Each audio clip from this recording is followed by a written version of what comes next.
বাবার চির বিদায় করে দিলা। আরে দরদি মা, দরদি বাবা, যাদের ওই দুনিয়ায় নাই, যাদের ওসিলায় দুনিয়ার মধ্যে আগমন করলাম, আজকে তারা দুনিয়ার মধ্যে নাই। এক নাম্বার হলো তাদের জন্য মাগফিরাত কামনা করা, দুই নাম্বার হলো তাদের জন্য সবর রেসনি করা। লিখে নাও, লিখে নাও, এইগুলো যদি তোমরা না করো দায়ী থাকবা কিয়ামত পর্যন্ত মুসলমান। তিন নাম্বার হলো তাদের ওসিয়াত পূরণ করা, শরীয়ত মোতাবেক ওসিয়াত যদি করে যায় ওসিয়াত গুলো পূরণ করা। চার নাম্বার হলো তাদের দিনা পাওনা পরিশোধ করা। এই দুনিয়ার মধ্যে আব্বা মা যদি দিনা দায়িক থেকে যায়, যুবক এর বাবা মার হয় দুনিয়ার মধ্যে দিনা দায়িক গুলো পরিশোধ করতে হবে গো। পাঁচ নাম্বার হলো মুসলমান শুনে নাও, পাঁচ নাম্বার তার আত্মীয় স্বজনের সঙ্গে সুন্দর ব্যবহার করা। মায়ের আত্মীয়, বাবার আত্মীয় মুসলমান শুনে নাও, তাদের সঙ্গে সুসম্পর্ক বজায় রাখতে হবে। তাদের সঙ্গে কোন রকম মুসলমান বিরোধ করা যাবে না, তাদের সঙ্গে মুসলমান কথা বলা বন্ধ করা যাবে না, তাদের সাথে যোগাযোগ করা বন্ধ করা যাবে না। মুসলমান 6 নম্বর হলো বাবা মায়ের আত্মীয় স্বজন যারা আছে তাদেরকে সাহায্য সহযোগিতা করা। এই দুনিয়ার মধ্যে আব্বা মা যাদের দুনিয়া থেকে বিদায় হয়ে গেল, এমনও একদিন আসবে আপনার আমার ছেলে মেয়েগুলো যে আমাদের জন্য দোয়া করবে বড় বিশ্বাস হয় না। কারণ ভয় লাগে রে মুসলমান, কবরে যেদিন চলে যাব, যে দেশে গেলে মানুষের হিসাব হয়, যে দেশে গেলে মানুষের হিসাব হয়, যে দেশে গেলে মানুষের বিচার হয়, সেই দেশের যাত্রী আমরা। সুতরাং রে মুসলমান, আজকে আমাদের সন্তানগুলো কেন মাহফিলে বসে না, কেন আজকে দুয়ার অনুষ্ঠানে আসে না?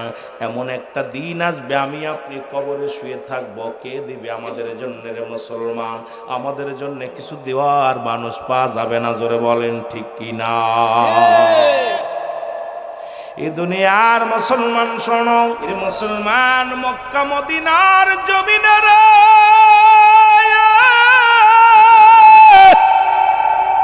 মদিনার বুকে বৃষ্টি হয় না। ও যুবক বন্ধুরা শোনো, মক্কা মদিনার মাটিগুলো অনাবৃষ্টিতে চৌচির হয়ে গেল। মদিনার পশু পাখিগুলো মুসলমান পিপাসায় কাতর হয়ে গেল। পশু পাখিগুলো খানা খাইতে পারে পিপাসায় কাতর হইয়া জমিনের মধ্যে পড়ে রইল।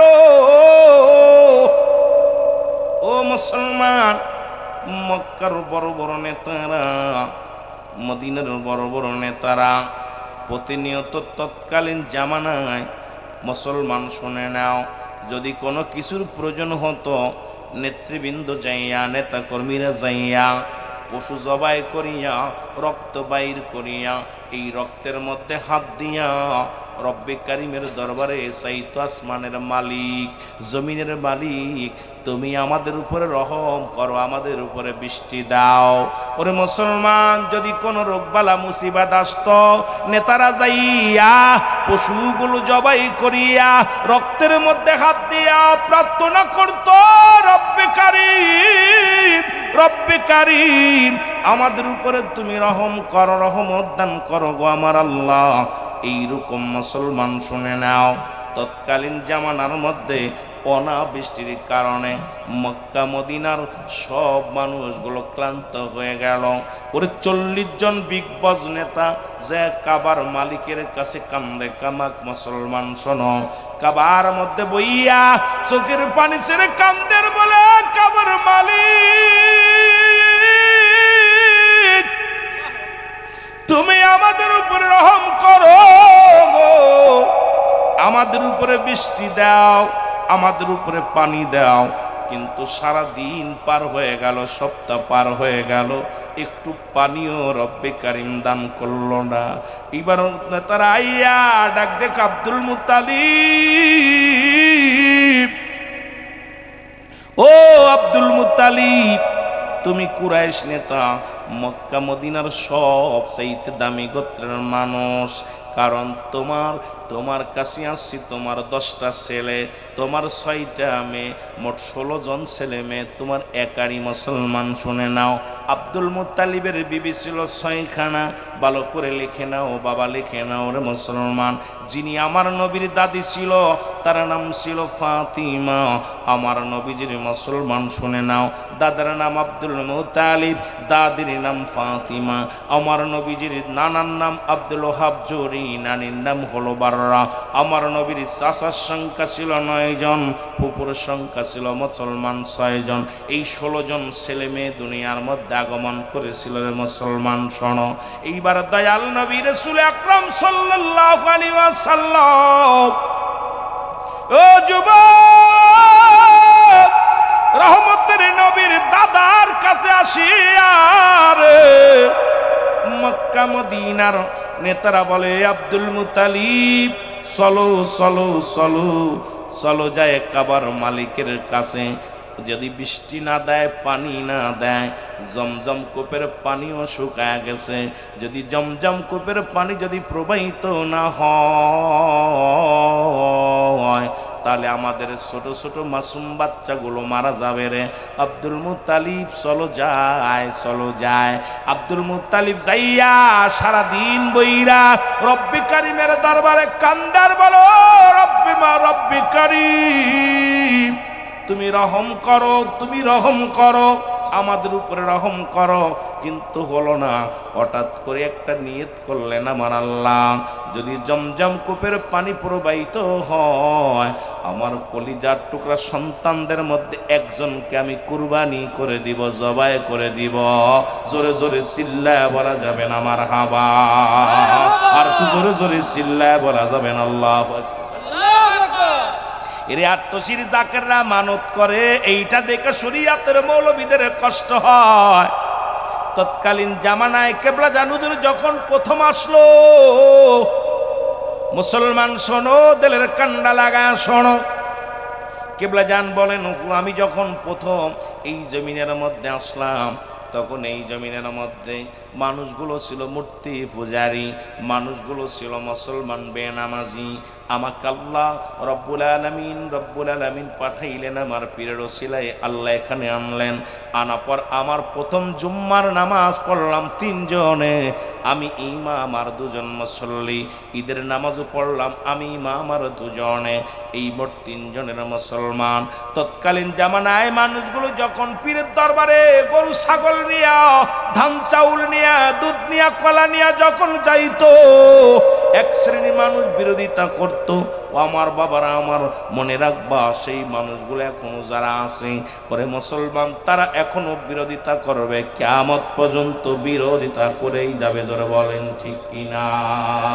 আব্দুল মুত্তালিব মানত করল, রব্বি কারীম, তুমি কি করো, যদি জমজম কূপের পানি যদি প্রবাহিত হয়, আমি আমার 10টা পোলা, 10টা ছেলে মেয়েদের মধ্যে, 10টা ছেলেদের মধ্যে একটা ছেলেকে আমি তোমার নামে জবাই করে দিব। আর সঙ্গে সঙ্গে রব্বুল আলামিন জমজম কূপের পানি প্রবাহিত করে দিল। অসংখ্য পশু পাখি পানিগুলো পান করলো, মাসুম বাচ্চাগুলো পানিগুলো পান করলো।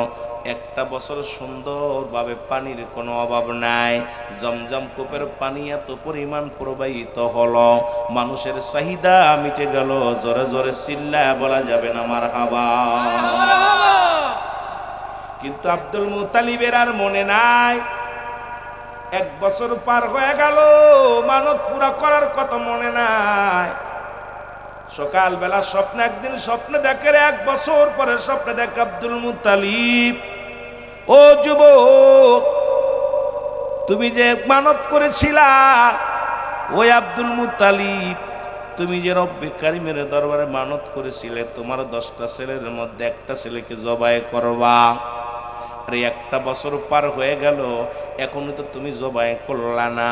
তোমার নিয়তটা পুরা করো, মানতটা পুরা করো। জোরে জোরে চিল্লায় বলা যাবে না আল্লাহু আকবার। আব্দুল মুত্তালিব ঘুম থেকে উঠল, ঘুম থেকে উঠিয়া তার 10 পুত্রকে ডাকিয়া সামনে বসাইল গো। ডাকতে বলে আমার ছেলেরা রে, আমি যে একটা মানত করেছিলাম সেই মানতটা পুরা করব। তোমাদের 10 ভাইকে আমি ডাকছি, শুনে নাও শুনে নাও।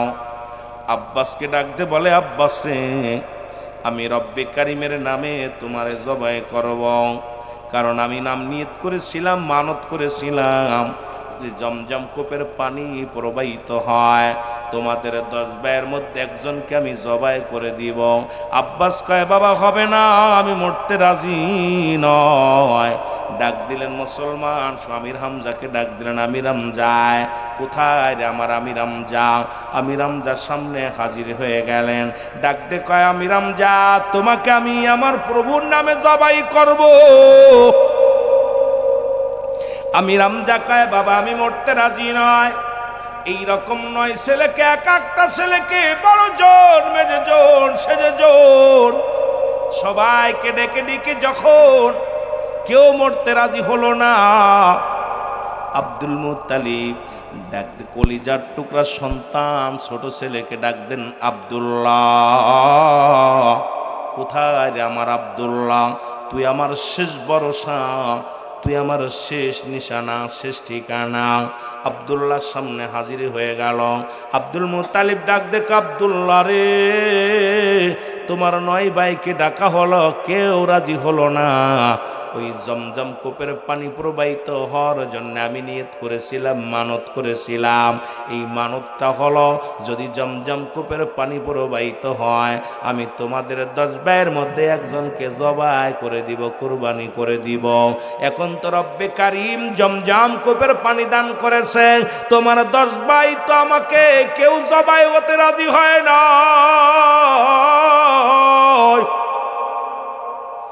ও মুসলমান আব্দুল্লাহ রে, তুমি আমার শেষ ভরসা রে।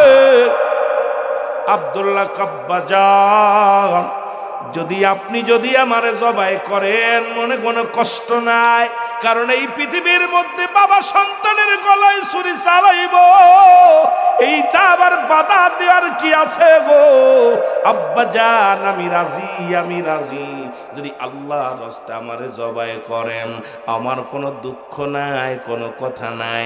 আপনি আমার গলার মধ্যে ছুরি চালায়া দেন, জোরে জোরে চিল্লায়া বলা যাবে না আমার হাবা। মদিনার পাগলেরা শোনো,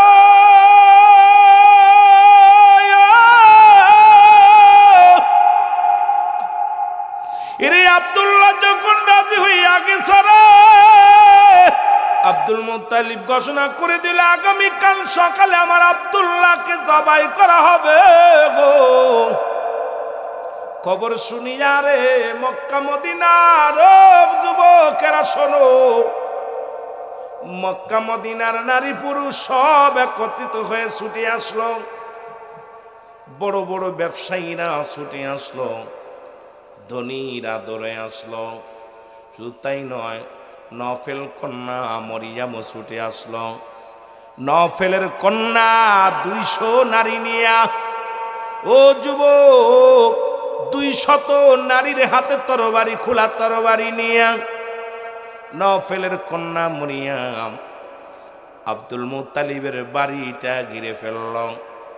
আব্দুল মুত্তালিবকে ডাক দেখ আব্দুল মুত্তালিব শোনো, আমরা বেঁচে থাকতে, আমি নফেলের কন্যা মরিয়াম বেঁচে থাকতে এই পৃথিবীর মধ্যে আব্দুল্লাহর গায়ের একটা পশমের ক্ষতি হতে দিব না। জোরে বলো মারহাবা, আর একটু জোরে বলো মারহাবা। আব্দুল্লাহ মুসলমান শুনে নাও, ব্যবসায়ীরা ডাকতে বলে আব্দুল মুত্তালিব, আমরা আব্দুল্লাহর চেহারা দেখে যেদিন ব্যবসায়ী যায় আমাদের অনেক লাভ হয়। আমরা যেদিন আব্দুল্লাহর চেহারা দেখিয়া, আব্দুল্লাহর মুখ দেখি যখন আমরা তিজারতে বাইর হই, ব্যবসায় বাইর হই, আমাদের ব্যবসায় অনেক উন্নতি হয়। সুতরাং তোমার আরো 9 জন ছেলে আছে, 9টাকে জবাই করে দাও। আমরা বেঁচে থাকতে আব্দুল্লাহর গায়ের একটা পশমের ক্ষতি হতে দিব না। জোরে বলেন মারহাবা। আব্দুল মুত্তালিব ডাক দেখায়, ও মদিনার মানুষেরা শোনো, এরে আমার 9টা ছেলের একটার মধ্যেও কেউ রাজি হয় না, রাজি হয়েছে আমার আব্দুল্লাহ। কারণ আমি বাবা হইয়া সন্তানদের একে একে ডেকেছিলাম গো, একটা ছেলেও রাজি হয় না, রাজি হয়েছে আমার আব্দুল্লাহ। সুতরাং আমার আব্দুল্লাহর গলার মধ্যে ছুরি চালাইব, তোমরা বাধা দিও না, বাধা দিও না। নফেলের কন্যা মরিয়াম ডাক দেখ আব্দুল মুত্তালিব, আমার আব্বা জান হলো তাওরাত কিতাবের পণ্ডিত, আমার আব্বা হলো মুসলমান জব্বর কিতাবের পণ্ডিত। ওরে যখন আমার আব্বা জান কিতাব পড়তো, আখির নবীর বাবা হবে, আখির নবীর নূর মুবারক কার কাছে গচ্ছিত আছে রে আব্দুল মুত্তালিব। ওরে আব্দুল্লাহর ভিতরে যা আছে রে तमाम পৃথিবীর মানুষের মধ্যে নাই নাই। আরে আমি মরিয়াম বেঁচে থাকতে আব্দুল্লাহর কোনো ক্ষতি হতে দিব না রে। তোমার আরো 9 জন ছেলে আছে, তাদেরকে তুমি জবাই করো, তাদেরকে তুমি দুনিয়া থেকে বিদায় করে দাও, তবু আমার কোনো আমরা বেঁচে থাকতে আব্দুল্লাহর কোনো ক্ষতি হতে দিব না। জোরে জোরে চিল্লায় বলা যাবে না মারহাবা। আব্দুল মুত্তালিব বড় বিপদের মধ্যে পড়ে গেলেন। একেতে মক্কা মদিনার নেতারা বিদ্রোহী করে, ওদিকে মুসলমান মরিয়াম বিরোধিতা করে। উনি ডাকলেন এলাকার নেতা কর্মীদের, ডাকতে বলে, আমার ভাইয়েরা শোনো, আমার 10 ছেলের মধ্যে একটা ছেলে আমার মানত পুরা করার জন্য রাজি নয়। ছোট ছেলে আব্দুল্লাহ রাজি হয়েছে। এখন তো মরিয়াম কন্যা 200 নারী নিয়ে সামনে হাজির হয়ে গেছে, তরবারি নিয়ে, খোলা তরবারি নিয়ে দাঁড়ায় আছে। যদি আব্দুল্লাহকে জবাই করি আমাকে শেষ করে দিবে। এদিকে এলাকার যত গণ্যমান্য ব্যক্তি আছে সবাই তো আব্দুল্লাহর পক্ষ নিছে। এখন তোমরাই বলো আমার কি করণীয় উচিত, তোমরা বলো। এখন আমার আব্দুল্লাহ ব্যতীত কেউ রাজি হয় না। এখন আমার তো মানত পুরা করাই লাগবে। এখন মানত যদি পুরা না করি, কারণ 1 রাত 2 রাত 3 রাত ওরে পরপর 3 রাত আমি স্বপ্নে দেখেছি। 3 রাতের মধ্যে প্রথম স্বপ্নে দেখেছি রে ওই আব্দুল মুত্তালিব তুমি মানত পুরা করো। দ্বিতীয় রাত্রে স্বপ্নে দেখেছি আব্দুল মুত্তালিব তুমি মানত পুরা করো। তৃতীয় রাত্রে আমি স্বপ্নে দেখেছি মানত পুরা করো। এখন আমি কি করে পুরা করব? কারণ আমার সন্তানদের কাউকে আমি রাজি করতে পারি নাই। একমাত্র আব্দুল্লাহ ব্যতীত কোনো সন্তানই তো আমার কথা রাখে নাই। জোরে জোরে চিল্লায় বলা যাবেন আল্লাহু আকবার। মক্কা মদিনার বড় বড় নেতারা আব্দুল মুত্তালিব, একটা কাজ করো, লটারি করো, লটারি করিয়া যার নাম উঠবে তাকেই তুমি জবাই করবা। কারণ যেহেতু তোমাকে বিদ্রোহী করে মক্কা মদিনার মানুষেরা, ওরে নফেলের কন্যা মরিয়াম যেহেতু বিরোধিতা করে, মক্কার ব্যবসায়ীরা বিরোধিতা করে, মক্কার ভালো মানুষগুলো বিরোধিতা করে, একটা লটারি করো, এই লটারির মধ্যে যার নাম উঠবে তাকেই জবাই করা হবে। এর মুসলমান সন্তানদের নাম লেখা হলো, একটা পাতিলের মধ্যে রাখা হলো, নামগুলো রাখা হলো। একটা করে কাগজ টান দেয়, নাম ওঠে আব্দুল্লাহ। 2 নাম্বার কাগজ টান দেয়, নাম ওঠে আব্দুল্লাহ। 3 নাম্বার কাগজ টান দেয়, নাম ওঠে আব্দুল্লাহ। 4 নাম্বার কাগজ টান দেয়, নাম ওঠে আব্দুল্লাহ। 5 নাম্বার কাগজ টান দেয়, নাম ওঠে Abdullah. 6 number, 10 number, 20 number, 30 number, 40 number, 50 number, 60, 70, 80, মুসলমান 99। এই 99 বাড়ি নাম উঠলেন আব্দুল্লাহ, আব্দুল্লাহ, আব্দুল্লাহ। জোরে জোরে চিল্লায় বলা যাবে না মারহাবা। এর 3 বারই নাম উঠ মুসলমান, 99 বার নাম উঠল আব্দুল্লাহ। লোকজন ডাকতে বলে, আব্দুল মুত্তালিব যতবার নাম উঠাও, যতবার টুকুন উঠাও, ততবারই আব্দুল্লাহর নাম। মক্কা মদিনার মেয়েরা ডাক দে কয়, মরিয়াম কো মুসলমান শুনে নাও। নফেলের কন্যা মরিয়াম ডাক দে আব্দুল মুত্তালিব জেনে রাখো, ওরে 99 বার নয়, 99,000 বারও যদি আব্দুল্লাহর নাম ওঠে, আমরা বেঁচে থাকতে আব্দুল্লাহর গলায় ছুরি চালাতে দিব না। জোরে বলো মারহাবা। এই মদিনার পাগলেরা গো,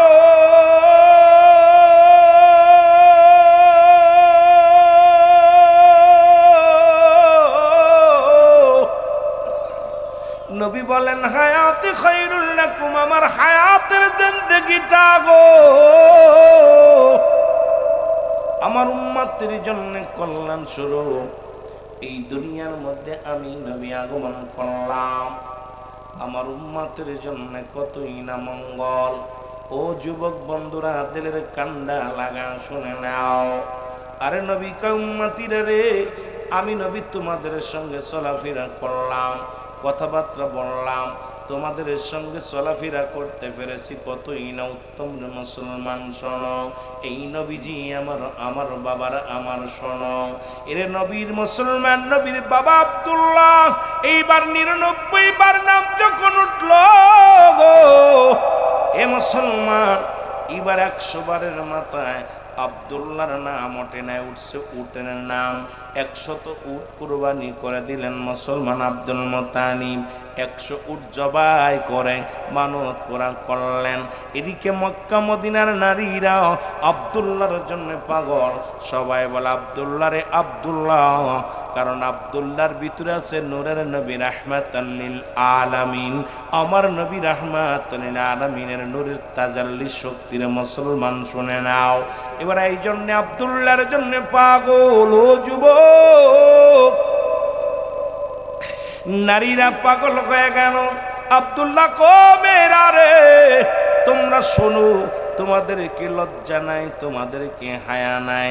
আমার আব্বা মা বেঁচে আছে, আমার মা বাবা দুনিয়ার মধ্যে জিন্দা, সুতরাং আমি বিয়ে করলে আমার মুসলমান শুনে নাও, আমার বাবার অনুমতি ছাড়া বিয়ে করতে পারতাম না। আমার বাবারা, আমার বন্ধুরা আমার শুনে নাও। এই আব্দুল মুত্তালিব, ও যুবক আব্দুল মুত্তালিব, ও যুবক, দিলের কান্ডা লাগা শুনে নাও। কি করলেন আমার যুবক বাবারা আমার বন্ধুগণ আমার। এবার আব্দুল মুত্তালিব তার বাল্য বন্ধু আব্দুল ওহাবের বাড়িতে চলে গেলেন। ছোট্টবেলা কথা দিয়েছিল, বন্ধু তোমার যদি মেয়ে হয় আর আমার ছেলের সঙ্গে তোমার মেয়ের বিবাহ হবে। যা বলে আব্দুল ওহাব রে, কথা দিয়েছিলাম তোমার একটা মেয়ে সন্তান হলে হয়েছিল, শুনেছিলাম তোমার সঙ্গে কথা ছিল আমার ছেলের সঙ্গে বিবাহ হবে। এ আব্দুল ওহাব, তোমার মেয়ে কি বড় হয়েছে নি? কয় হুজুর বড় আব্দুল মুত্তালিব রে হয়েছে। বলে তাহলে আমার ছেলের সঙ্গে বিবাহ করে দাও। ওই আব্দুল মুত্তালিব যখন বলছে মুসলমান, খবর পাঠা দিল আব্দুল্লাহ রে, আব্দুল্লাহ তোমার জন্য পাত্রী ঠিক করেছি, বিবাহ হবে। আমার বাল্য বন্ধু মুসলমান শুনে নাও, আব্দুল ওহাবের কন্যার সঙ্গে বিয়ে হবে মুসলমান। আর আব্দুল ওহাবের কন্যার ভিতরে 5টা গুণাগুণ ছিল রে যুবকেরা, শুনে নাও, যে গুণাগুণ বর্তমান আমাদের মধ্যে নাই। এই 5টা গুণের গুণান্বিত নারী বিয়ে করার কথা ঘোষণা করেছে। ও যুবক বন্ধুরা শোনো, এই 5টা গুণের 1 নাম্বার গুণ হলো সতীত্বর আমানতদারি। জোরে বলা যাবে না মারহাবা? আড়াই হাজারের মানুষেরা শোনো, নারায়ণগঞ্জের বাবারা শোনো, 5টা গুণের নারী বিবাহের কথা বলছে। এই 5টা গুণের নারী যদি না পাও, বিয়ে করো না রে যুবকেরা। 1 নাম্বার হলো সতীত্বর আমানতদারি। এখন বর্তমান জামানায় এই নারীগুলো পাওয়া বড় দুরস্কার, কারণ মামাতো ভাই, খালাতো ভাই, ফুফাতো ভাই সর্বের মূল হলো মুসলমান দুনিয়ার মধ্যে সর্বনাশের মূল। এর এক নাম্বার হলো সতীত্বর আমানতদারি, দুই নাম্বার হলো পর্দাশীলতা নারী। নামাজ যেমন ফরজ, পর্দাও তেমনি ফরজ। আল্লাহু আকবার। দুই নাম্বার হলো পর্দাশীলতা নারী। আজকে আমার দেশের মধ্যে কোনো পর্দা নাই। আজকে আমার দেশের মধ্যে কি বলেন হুজুরের বউ, কি বলেন হুজুরের মেয়ে, কি বলেন হুজুরের কন্যা, সব আজকে বেপর্দা বেপন অবস্থায় চলাফেরা করছে। আজকে দেশও শেষ, জাতিও শেষ, সমাজও শেষ। এই জন্য মুসলমান দুই নাম্বার হলো পর্দাশীলতা নারী, তিন নাম্বার হলো আমলদারি নারী। আজকে আমাদের মা বোনেরা আমল তো বন্ধ হয়ে গেছে, আর এখন মা বোন নয়, অল পৃথিবীর মধ্যে হুজুররাও আমল ছেড়ে দিছে মোবাইল আইয়া। এই মোবাইল আইয়া দেশটারে খাইল। শুধু গেমারের মধ্যে যত টানাটানি, দুনিয়ার মধ্যে যত ফ্রি ফায়ার, কত জুয়া খেলা, কতই না নষ্টামির যুবক। শুনে নাও, তিন নম্বর হলো আমলদারি নারী। এখন আমলদারি নারী পাওয়া বড় দুরস্কারের যুবক বন্ধুরা আমার। এই নারায়ণগঞ্জের জমিনে ২৫০০-এর মধ্যে এই তিনটা গুণের নারী একটু খুঁজে বাইর করো, খুব কম পাওয়া যাবে রে যুবক বন্ধুরা। ৪ নম্বর হলো মুসলমান গুণবতী রূপবতী নারী। আজকে গুণ না থাকার কারণে গুণ নাই মুসলমান শোনো, আজকে গুণবতী নারী যদি বিয়ে করতে পারো, জীবনেও তোমার কষ্ট দিব না। ২-৪-২০ বছর বিদেশে পড়ে থাকলেও তোমার ঘর ছেড়ে যাবে না। এই পৃথিবীর মধ্যে গুণবতী নারীগুলো সংসারের মধ্যে শান্তি টেনে আনে, সুখ টেনে আনে। এই সংসারের মধ্যে সুখ আর শান্তির জন্য গুণবতী নারীর প্রয়োজন রে মুসলমান। যেটা মা আমেনার ভিতরে ছিল, এই পৃথিবীর মধ্যে আমাদের মধ্যে নাই, নবীর মায়ের মধ্যে ছিল, যেটা আমাদের মধ্যে নাই। ৫ নাম্বার হলো যুবকরা আমার শুনে নাও, সমাজ আদর্শবান বাবা মায়ের সন্তান। এখন আমাদের মধ্যে গাঁজাখোর আর মদখোর নারী করবাদ দিলে অভাবের নাই মুসলমান শুনে নাও। আজ থেকে প্রতিজ্ঞা করবা যুবকেরা, কোনো ঘুষখোরের মেয়ে বিয়ে করব না, কোনো সুদখোরের মেয়ে বিয়ে করব না, কোনো হারামখোরের মেয়ে বিয়ে করব না। ভালো করে লেখে নাও, আজ থেকে প্রতিজ্ঞা করবা, যে ব্যক্তি সুদ খায় তার সঙ্গে কোনো আত্মীয়তা নাই, যে ব্যক্তি ঘুষ খায় তার সঙ্গে কোনো আত্মীয়তা নাই। এ ঘুষখোরের দল, সুদখোরের দল, জিনাখোরের দল শোন, মাদকখোরের দল, যারা মুসলমান শুনে নাও, গাঁজা খায়, মদ খায়, ইয়াবা খায়, আজ থেকে প্রতিজ্ঞা করব, একজন ভ্যান চালক, রিক্সা চালকের মেয়ের সঙ্গে বিবাহ করব, তবু ঘুষখোর, সুদখোর, হারামখোরের সঙ্গে কোনো আত্মীয়তা করব না। জোরে বলেন ঠিক কিনা? এ আমার বাইরে আমার বন্ধুরা আমার, আজকে সমাজের মধ্যে এই কথাগুলো বললেই অনেকে কষ্ট হয়। অনেকে কয় রুহুল আমিন সাহেব কথা কেন বলো? কেন বলি? কারণ আমি বলবো না, আমাকে বলবে না, কে বলবে? মরা লাগবে, মরণের পেয়ালা পান করা লাগবে রে মুসলমান। এই ৫টা গুণের নারী যদি কেউ বিয়ে করতে পারো, এই দুনিয়া তো শান্তি, পরপারও শান্তি। এই দুনিয়ার মধ্যে এর মতো স্বামী, এর মতো বিবি আর দুনিয়ার মধ্যে আর হবে না। ওরে মুসলমান শুনে নাও, এই জন্য আমি আপনাদেরকে জানায়া দিয়ে গেলাম, মনে রাখবেন, জোরে বলেন আল্লাহু আকবার। যদি কোনো অবিবাহিত নারী, অবিবাহিত পুরুষ যদি জিনা করে, শাস্তির বিধান হলো তাকে ১০০ ডোরা মারো। ১০০ ডোরা, কয়েকটা ডোরা মারলে যেন মারা যায়। মারা গেলে তাকে অবিবাহিত থাকার কারণে সে জানাজা পাবে, দাফন পাবে, কাফন পাবে, সব পাবে। বাকি বেতের আঘাতগুলো তার কবর উপর মারতে হবে। এটা হলো কোরআনের বিধান, হাদিসের বিধান, ইসলামের বিধান। এখন যদি আর বিবাহিত নারী, বিবাহিত পুরুষ জিনা করে, এই নারায়ণগঞ্জের মা বোন শোন, বিবাহিত নারী, বিবাহিত পুরুষ যদি জিনা করে, শাস্তির বিধান হলো এই নাভির বুক পর্যন্ত মাটির নিচে পুঁততে হবে, পুতিয়া কঙ্কার নিক্ষেপ করতে হবে, পাথর ছুঁড়ে মারতে হবে, ইট পাটকেল যা পাবেন মারবেন। যতক্ষণ পর্যন্ত মৃত্যুবরণ করবে না, মারা বন্ধ হবে না। যখন নিশ্চিত হয়ে যাবেন মারা গেছে, তখন তাকে উত্তোলন করবেন, মাটি খুঁড়ে উত্তোলন করবেন, কইরা তাকে দিবালয়ে কুকুর শিল দিয়ে লাশটা খাওয়াই দিতে হবে। কোনো বিবাহিত নারী, বিবাহিত পুরুষ জানাজা পাবে না, বিবাহিত নারী বিবাহিত পুরুষ কোনো কাফন পাবে না, বিবাহিত নারী বিবাহিত পুরুষ কোনো দাফন পাবে না, তাদেরকে মাটি দেওয়া শরিয়াত বিধান অনুযায়ী কোনো জায়েজ নাই। সুতরাং এই নারায়ণগঞ্জের জমিনে যদি একটা বিচার হতো, এই জমিনের কোনো মেয়ে তার স্বামীর হক নষ্ট করতো না, জোরে বলেন ঠিক কিনা? একটা ছেলে তার বিবির হক নষ্ট করতো না, জোরে বলেন ঠিক কিনা? রাসূল বললেন এই মিরাজের রজনীতে যে আসে বললেন একদল নারীর লজ্জাস্থান দিয়ে আগুনের ফুলকি ঢুকানো হচ্ছে, আর একদল লজ্জাস্থান দিয়ে আগুনের ফুলকি বাইর হচ্ছে। নবীজি আফসোস করে বললেন, কারণ ওই সমস্ত নারীরা পৃথিবীর মধ্যে পর পুরুষকে আকর্ষণ করত। এখন দেখেন ঢাকা শহরে আমি গতকালকে ছিলাম, আপনার বনানীতে ছিলাম, একটা মিটিং ছিল সারা রাত। আল্লাহর কসম, সকাল ফজরের নামাজের আগ দিয়ে এত পরিমাণ নারীগুলো একটার গায়ে কাপড় নাই, পোশাক নাই, সব মাতাল হয়ে নামতেছে উঠতেছে। আমি আশ্চর্য হয়ে গেলাম দেখা পর, যেই বাংলার জমিনে আল্লাহ গজব কেন দেবে না? কারণ যারা আজকে যে অবস্থায় চলাফেরা শুরু করেছি, এদের দাউসের পিতামাতা বিনা হিসেবে জাহান্নামে যাবে। দাউসের পিতামাতা হজ যাকাত কুরবানি সব বিফলে যাবে, এরা জাহান্নামে যাবে। সুতরাং দাউসের পুরুষ দাউস মেয়ে দুজনই জাহান্নামে যাবে, তবে পিতামাতা। এখন পুরুষ দাউস চিনার উপায় হলো, পুরুষ কুলে জন্ম নিয়ে, ছেলে কুলে জন্ম নিয়ে যে সমস্ত ছেলেরা নাক ফুরায়, কান ফুরায়, হাতে চুরি দেয়, এরপরে আপনার গলায় সোনার চেন দেয়, পুরুষের মতো চলা মেয়েদের মতো চলাফেরা করে, মেয়েদের মতো ভাব দেখায়, ভাব ভঙ্গি চলাফেরা, যে মেয়েদের মেয়েলি ভাব, এদের পিতামাতা বিনা হিসেবে জাহান্নামে যাবে। এরা হলো দাউস। পুরুষ মেয়ে দাউস যে সমস্ত মেয়েরা মেয়ে কুলে জন্ম নিয়ে যারা প্যান্ট শার্ট পরে, শার্ট গায়ে দেয়, ভালো করে শোন, প্যান্ট শার্ট পরে শার্ট গায়ে দেয়, পুরুষের ন্যায় চলাফেরা করে, পুরুষের মতো কথাবার্তা বলে, পুরুষের মতো ভঙ্গি আচরণ যারা ব্যবহার করে, এরা হলো দাউস। আর এই দাউসের পিতামাতাও বিনা হিসেবে জাহান্নামে যাবে। তসবি টিপে জান্নাতে যাবা চিন্তা করছো? মসজিদে কপাল ছুলে জান্নাতে যাবা চিন্তা করছো? এত সহজ না। জান্নাতের সার্টিফিকেট এত সহজ না, জান্নাতের টিকিট এত সহজ না। কারণ বাংলাদেশে যা শুরু হয়ে গেছে, পৃথিবীর মধ্যে যা শুরু হয়ে গেছে, আমার মন বলে রব্বে কারিম যদি ধরে, আমাদের বাঁচার মতো কোনো পথ নাই। জোরে বলেন ঠিক কিনা? আমার বাবা গান, আমার দিলের কান্ডা লাগা শুনে নাও। আব্দুল মুত্তালিব কি করলেন?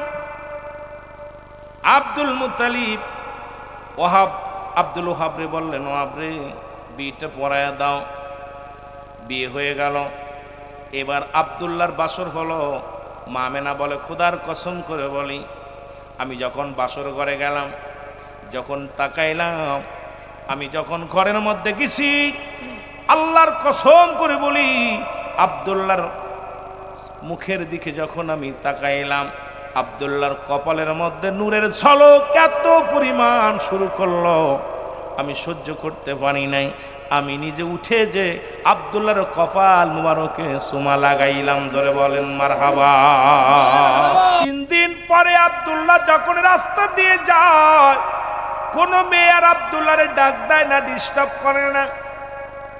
ডাক দিলেন মরিয়াম, নফল কন্যা মরিয়াম ডাক দেওয়াল, আব্দুল্লাহ রে দাঁড়াও। আব্দুল্লাহ, মরিয়াম কয় আব্দুল্লাহ রে, আব্দুল্লাহ কয় মরিয়াম রে, তুমি আমারে ডাক দিয়ে বসতে দিতা, কথা বলতা, কিছু খাবার দিতা, আজকে ডাক দিয়া বসতেও দিলে না, খাবারও দিলে না, কিছু বলতে চাও কি রে মরিয়াম? সত্যি করে বল রে আব্দুল্লাহ, তুমি কি শাদি করছো নি রে আব্দুল্লাহ? আব্দুল্লাহ কয় মরিয়াম রে, গত 3 দিন হয়ে গেল আমার বিবাহ হয়েছে রে আব্দুল্লাহ। আব্দুল্লাহ কয় মরিয়াম রে, 3 দিন হয়ে গেল আমার বিয়ের বয়স। এরে মরিয়াম চিৎকার মেরে দিয়ে বলে, আব্দুল্লাহ রে কি করলি রে? ওরে আমি নফলের কন্যা, আমার আব্বা জান ছিল তাওরাত জব্বর কিতাবের পণ্ডিত রে। আমার আব্বা জান যখন কিতাব পড়তো, আখির নবীর আলোচনাগুলো করত, আমি মরিয়াম কান পেতে পেতে শুনতাম। এরে আব্দুল্লাহ, তোর ভিতরে গচ্ছিত ছিল সেই আখির নবীর নূর রে মরিয়াম। আব্দুল্লাহ, বড় স্বপ্ন ছিল রে, ওদিন আমি 200 মেয়ে নিয়ে গেছিলাম, বিদ্রোহী করেছিলাম, তোমার বাঁচানোর জন্য নয়, কারণ আমি আখির নবীর নূরের মালিক হব, এই কারণের আব্দুল্লাহ। আব্দুল্লাহ রে, বড় স্বপ্ন ছিল আমি আখিরি নবীর মা হব রে আব্দুল্লাহ। আব্দুল্লাহ রে, কি করলি? আমি আখিরি নবীর মা হতে পারলাম না। জীবনে প্রতিজ্ঞা করলাম আর জীবনে কোনোদিন বিয়া করব না, আর জীবনে কোনোদিন শাদী মোবারক করব না। যতদিন বেঁচে থাকি রে আব্দুল্লাহ, আখির নবীর মা হওয়ার জল্পনা কল্পনা নিয়ে বেঁচে থাকবো রে আব্দুল্লাহ। এর মুসলমান শুনে নাও, এই নূরের নবী রাহমাতুল লিল আলামিন এই পৃথিবীর মধ্যে যুবকেরা ছোড়ো, যার জন্যে দুনিয়া সব পাগল, আসমান পাগল, জমিন পাগল। নবী কয় ওফাতি খায়রুল লাকুম, আমার ওফাতটাও, আমি নবীর ইন্তেকালটাও দুনিয়ায় যেমনি আগমন করলাম, হায়াতি খায়রুল লাকুম, আমার হায়াতের জিন্দেগিটাও আমার উম্মতের জন্য কল্যাণ স্বরূপ। ওমামায়াতি খায়রুল লাকুম, আমার উম্মতিরা রে, এই দুনিয়া থেকে বিদায় নিলাম, এটা আমার উম্মতের জন্য কল্যাণ স্বরূপ। কারণ পৃথিবীর মধ্যে যদি কোনো উম্মত পৃথিবীর মধ্যে ভালো কর্ম করে, আমি নবীর সঙ্গে সঙ্গে আল্লাহর দরবারে প্রশংসা করি, আমার আল্লাহ অমুক গ্রামে অমুক ব্যক্তি আল্লাহ ভালো কর্ম করেছে, আমি তার জন্য প্রশংসা করি। আবার যদি কোনো ব্যক্তি গুনাহের কাজ করে, আমার নবী রাহমাতুল লিল আলামিন উনি বলে আমার উম্মতের হইয়া আল্লাহর দরবারে ইস্তেগফার করি, মাফ চাই, ক্ষমা চাই। সুতরাং এমন নবীর ভাগ্য গুণী, এমন নবীর উম্মত আমরা হতে পারলাম, আমরা বড় ভাগ্যবান। জোরে জোরে চিল্লায় বলেন ঠিক কিনা? আর কি জোরে জোরে চিল্লায় বলেন ঠিক কিনা? আমার ভাইরা, আমার বন্ধুরা, আমার সেই নবীর কথা বলতে যে আমার দয়াল পীর বলতেন, বাবা সেই নবীর প্রেম ভালোবাসা যার অন্তরে যতটুক, তার ঈমান বলতে ততটুক। নবীর প্রেম ভালোবাসা যার অন্তরে নাই, তার ঈমান বলতে কিচ্ছু নাই, সরাসরি বেঈমান। আজকে বাংলার জমিনে মুসলমান শুনে নাও, সেই নবীর উপরে যদি কোনো ব্যক্তি একবার দুরূদ শরীফ পড়ে, 10টা নেকি তার আমলনামায় লেখা হয়। একবার যদি কোনো ব্যক্তি সেই নবীর উপরে দুরূদ পড়ে, 10টা গুনাহ মাফ করে দেয় আমার আল্লাহ। ওই নবীর উপরে যদি কোনো ব্যক্তি একবার দুরূদ পড়ে, মুসলমান শুনে নাও, 10টা পুরস্কার ইয়াউমাল কিয়ামতের ময়দানে আমার আল্লাহ দান করে। আমার যুবক বন্ধুরা, আমার বিশ্ব জাকের মঞ্জিলে কেন 2500 থেকে কেন পাগল হয়ে গেলেন? কারণ আমার দয়াল পীর সেই দয়াল নবীজির উপরে একবার নয়, দুবার নয়, 722 বার সেই নবীর উপরে দুরূদ পড়া শিক্ষা দিছে। জোরে বলেন ঠিক কিনা? কয়বার? 722 বার। একবার যোগ দেন রে বাবা, একবার আপনি ভালো করে হিসাব মিলাইয়া দেন। একটা সাধারণ মানুষ 722 বার দুরূদ শরীফ পড়ে আমার নবীর উপরে, আরো তো অন্যরকম তো বাদ রয়েছে রে মুসলমান শুনে নাও। সুতরাং এই পৃথিবীর মধ্যে দয়াল নবীর প্রেমের আগুন, দয়াল নবীর ভালোবাসা জাকেরদের অন্তরে যেমনি ভাবে জ্বলেছে, মুসলমান শুনে নাও, কিয়ামত পর্যন্ত দয়াল নবীর ভালোবাসা জাকেরানদের ভিতরে এই রকমই থাকবে। জোরে বলেন ঠিক কিনা? আমার পীর বলে পৃথিবীর মধ্যে আমার জীবনে আমি মারে হারাইলাম, এতিম হই না, আমি আমার বাবারে হারাইলাম, তবু আমি এতিম হই না। আমার দাদা দাদি হারাইলাম, আমি এতিম হই নাই। যেদিন আমার মুর্শিদ, তোমার দাদু পীর, আমার দয়াল পীর দস্তগীর আমারে থুয়ে এতিম বানায়া চলে গেছে, ওই দিন আমি চির এতিম হয়ে গেছি। এ জাকের ভাইয়েরা খুব লক্ষ্য করে শুনবেন। হুজুর বলেন আমি তখন ছোট্ট, আমরা কয় ভাই বোন, আমার আম্মাজান মারা যায়। আমার আম্মাজান মারা গেলেন, অভাবে পৃথিবীর মধ্যে ঠিক মতো খাইতে পারি না, স্কুলে তখন লেখাপড়া করি। আমার পীর কেবলা যান আমাদের বাড়িতে আসছে, আমার আব্বা আমার ভাই বন্ধুর দাদার সঙ্গে সবার সাথে কথাবার্তা বলেছে। আমি স্কুল থেকে আসলাম, বইগুলো নিয়ে যখন ভিতরে ঢুকলাম, দেখি আমার দয়াল পীর, আমার দয়াল দস্তগীর। কারণ আমার বাবার নাম হলো খাজা আসমতুল্লাহ ফরিদপুরি, বাবার নাম হযরত খাজা মাওলানা আলিমউদ্দিন মুসলমান শুনেন রাহমাতুল্লাহ আলাইহি। আমার পীরের নাম হলো খাজা ইউনুস আলী মুসলমান রাহমাতুল্লাহ আলাইহি। জোরে জোরে চিল্লায় বলো মারহাবা।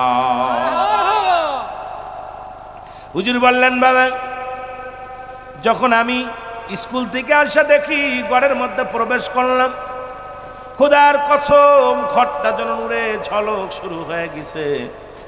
হুজুর আমার মুখের দিকে তাকাইলাম, আমিও মুখের দিকে তাকাইলাম। আমার পীর কেবলা জান, তোমাদের দাদু পীর, আমার পীর, আমার খাজা ইউনুস আলী রাহমাতুল্লাহ আলাইহি আমার দিকে তাকাইলেন, আমিও তাকাইলাম। তাকানোর পর চোখে যখন চোখ পড়ো, আমি যেন আমার পীরের প্রতি এত ভক্তি শ্রদ্ধা, এত ভালোবাসার বেড়ে গেল। আমার পীর আমাকে বললেন, বাবা আমার সাথে কি আপনি যাবেন? আপনাকে আমি লয়ে যাব।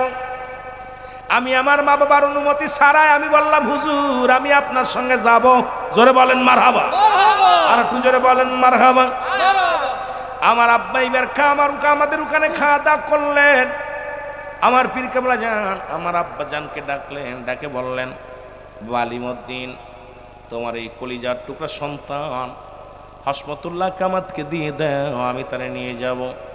হুজুর বললেন, আমার আব্বা জান বললেন, যদি আমার সন্তান যদি যেতে চায় তাহলে আর যাবেন, আমি তো দিয়ে দিছি সব কিছু, আমার সংসার, ছেলে মেয়ে, পরিবার পরিজন সব আমি আপনার কদমে শুভে দিছি। আমার পীর আমাকে সঙ্গে করে নিয়ে আসলেন। পীরের হুকুম তালিম করেন, আমাকে এনায়তপুরের জমিন আনলো গো। আমি বড় স্বপ্ন ছিল, ভালো খাবো, ভালো ঘুমাইব, ভালো মতো চলাফেরা করব। আসার পর একই খেতার মধ্যে, একই কাপড়ের মধ্যে আমি 30টা বছর সাধনা করলাম ও মুসলমান। আর একটা ইটের বালিশ যেটার মধ্যে সালা বিছানো, এই একটা কাপড়ের মধ্যে আমি 30টা বছর কাটাইয়া দিলাম রে মুসলমান। শুনে নাও, আমাকে দিল বকরি লালন পালন করার দায়িত্ব দিল। সারাদিন ভরে আমি বকরি পালি গো। বিকেলে যখন ফিরে আসি, এক চামচ করে খানা দেয়, যেটা খাই আমার পেট ভরে না। আমি চিন্তা করলাম, আমাকে নিয়ে আসলো, আমি মনে করছি ভালো মন্দ খেতে পারবো, কোরমা ফলওয়া খাবো, ফলমূল খাবো। আমারে পীর কেবলা জানা নিয়া আমাকে এমন দশা করলেন, আমার সোনার দেহখানা কঙ্কাল হয়ে গেল। আমি দুনিয়ার মধ্যে না খেয়ে কঙ্কাল হতে লাগলাম। একদিন রাত্রে চিন্তা করলাম, আমি আর থাকবো না, চলে যাব। গভীর রাত যখন হয়ে গেল, আমার দয়াল মুর্শিদ তোমার দাদু পীর আমার ঘরের মধ্যে প্রবেশ করলো, করে আমার মাথার ভিতরে হাত বলে বলে, বাবা আপনি এত টেনশন করেন কেন বাবা? এই দুনিয়ার মধ্যে কি আপনি খাইতে আসছেন? আপনি যদি খানা খেয়ে যান, এমন একটা দিন আসবে লক্ষ লক্ষ কোটি কোটি জাকেরানদের কে খাবে বাবা? তখন আমি বুঝতে পারি নাই রে।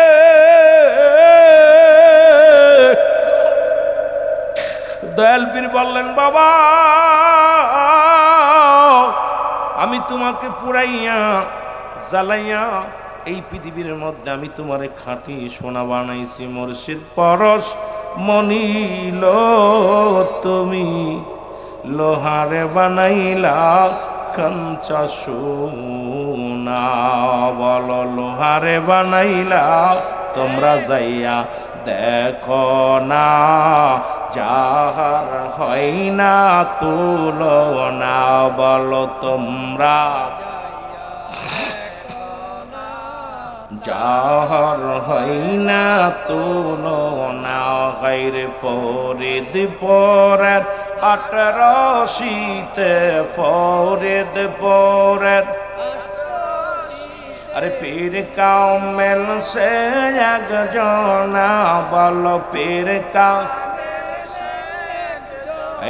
তোমরা যাইয়া দেখো না, যাহার হয় না তুলনা। বল তোমরা যাইয়া ও সে পাঞ্জে গানা নামাজ পড়ে, 30 কুরআন বুকে ধরে, তজবিহতে আল্লাহ জপে মুরিদ নামের দেওয়ানা তোমরা যাইয়া দেখো যার হয় না তুলনা বলো তোমরা যাইয়া যার আয় ফরিদ পরে রাত রশিতে ফরিদ পরে আর পীর কামেল সে একজনা হায় হায় পীর কাম আইরে তোমরা যাইয়াও দেখো না জহর রাজা রাজা মহারাজা দয়াল বাবার খো দেখা যা চাইলে বাবাই সব কিছু দেয় চাইলে বাবা ওরে খালি হাতে ফিরায় না তোমরা যাইয়া যার হয় না তুলনা।